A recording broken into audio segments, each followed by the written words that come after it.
Greetings. So, firstly, I would like to offer you my condolences if you have clicked on this video. It's for obvious reasons. The name is in the title.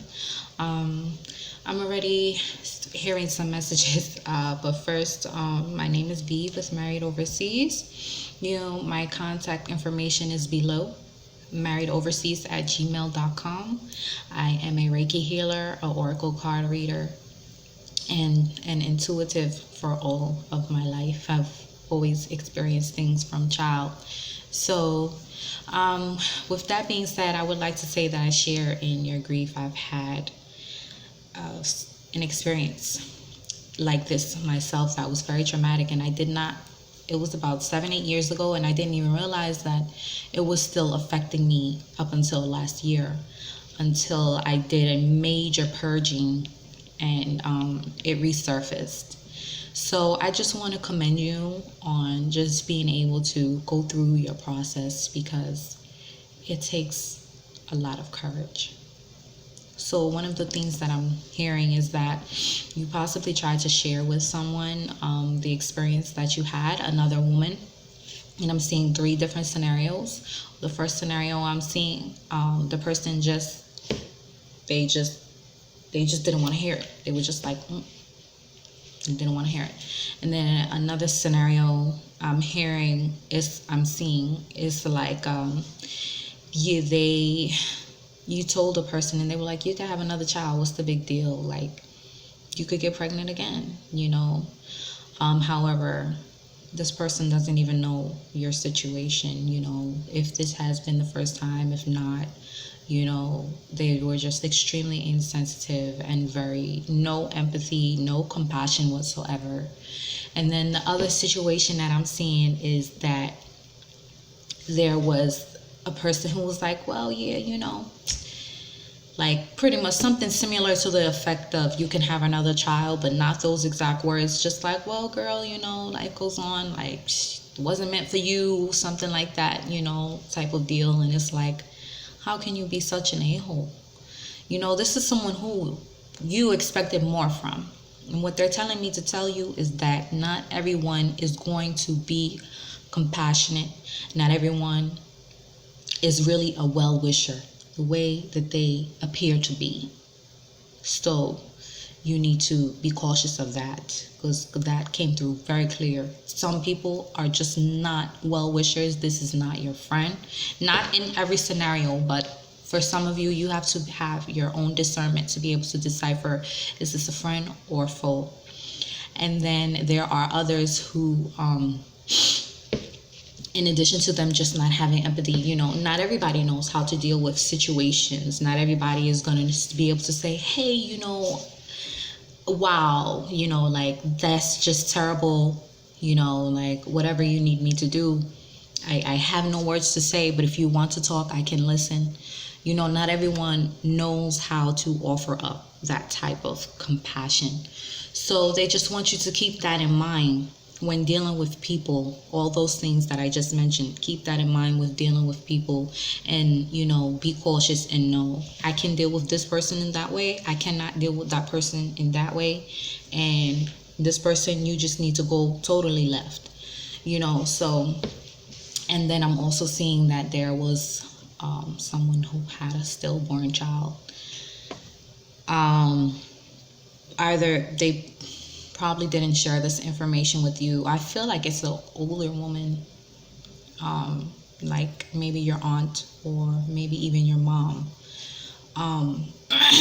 But it's going to be one of the people in whichever one of these 3 scenarios. I don't know which one, but so that's what they're telling me for you. And also, there was nothing you could have done. This is an experience for you to learn from. I've already pre-shuffled. I'm just going to give them another go. This was something for you to learn from. Maybe, you're taking your time out to continue to go through your process. So it should come to you. However, I'm also seeing that they're saying that you need to possibly have some dietary changes.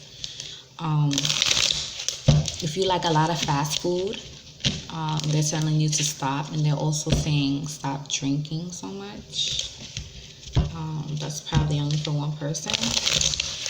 But to stop drinking so much, you don't need to drink every weekend. That's what I just heard. So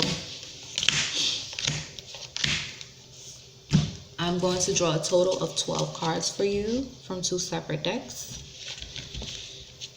So yeah, stop drinking, eat better, and don't beat yourself up. Don't go into a deep depression. Try not to go into a deep depression. Just try not to go into a deep depression. I didn't even realize that my own situation was affecting me all these years. And then when I finally realized it, I was just like, I bawled.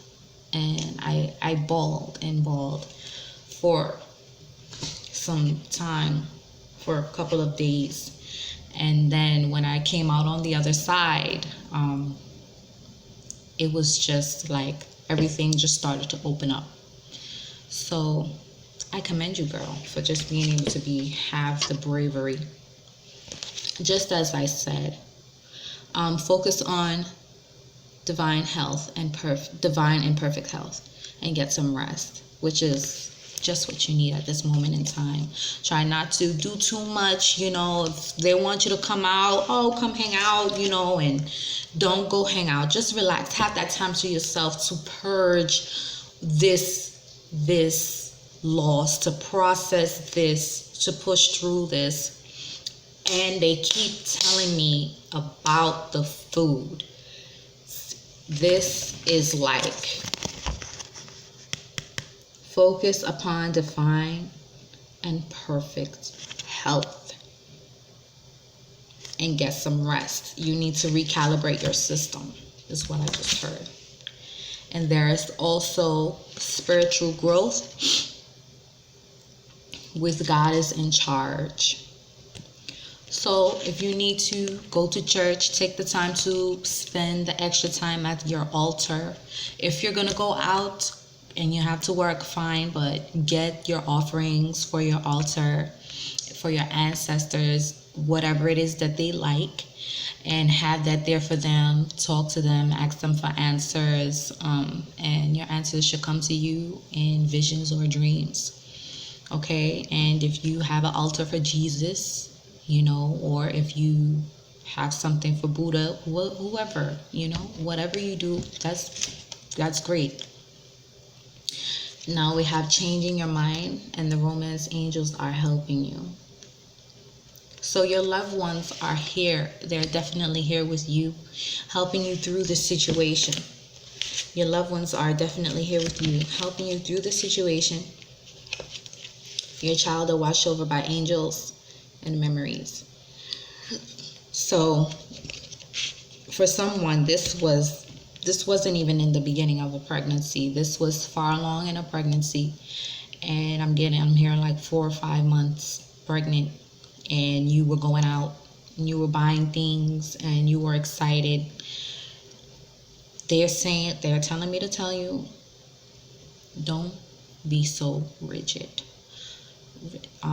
Meaning, planned pregnancy is perfect when you are able to have the convenience of having everything prepared, because not everyone has that convenience, right? When you are able to have that convenience, don't be so rigid, like this gotta be like that. This has to be perfect for my child.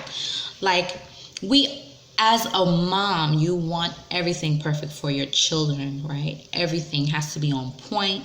It better be clean. Especially if it's baby number 1. Oh, but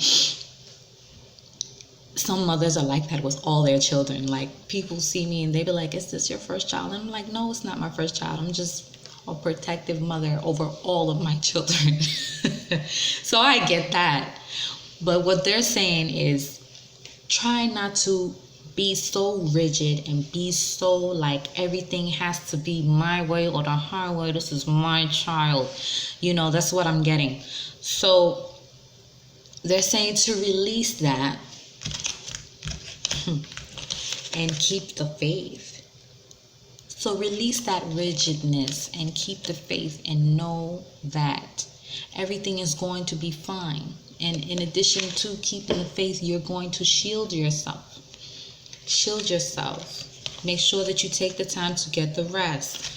Build a spiritual shield around yourself of cleansing, of love, and of light, and purge everything out. If you have to purge people, purge people. Get rid of those people who are really foes and not really friends, okay? Now, keeping in mind that not everyone who just had an adverse reaction to what you told them is a foe, but you have to be able to use your own discernment and say, this is a foe. You know, what is this person's experience? Because the learning, one of the things that you should be able to learn is that from this is that when communicating with people, not everyone is going to agree. The dad is not always going to agree with things that you may have wanted in the nursery, or he may have found that things were a bit much. However, it's important for you to understand differences in personality and in the reliance of something. The way that I relay the same thing is not going to be the way that you relay the same thing. So there are two sides to a coin. Lastly, we have self-respect and retirement. As for the retirement, what I'm hearing is that you have to get rid of certain aspects of your life. Whether you like to drink or if you like to eat a lot of fast food, you gotta hang it up. You know, there is moderation. However, not everyone can do things in moderation. Not everyone can do things in moderation. What they're telling me to tell you is that if you, because I just heard somebody's like, well, moderation is key. Well, yes. However, if you are the type of person who does not know the line between moderation and daily and then just overboard, then you don't need to consider moderation. You need to just cut it out altogether, because if you try to do moderation, you are just going to go, it's going to backpedal. For those of you who are willing to say off the bat, you can say, oh, well, I'm just going to cut this out. Then possibly down the line, maybe you could think, oh, you know, maybe I'll have a treat. I'll treat myself this month to a fast food place, or it's been 5 months. You know what? I'm going to go out with my girls and I'm going to have some drinks, you know. However, if you just err on the side of caution, okay? Just err on the side of caution. Do your dietary changes. Do your prayers with whomever you choose. And take the time and know who you have around you, okay? And focus on within. Go through this emotional time and come out on the other side with a new outlook. I send you love, light, and healing. If you wish to contact me, my information is in the link below. I do Reiki healings as well as readings like this for any purpose. Okay, thank you.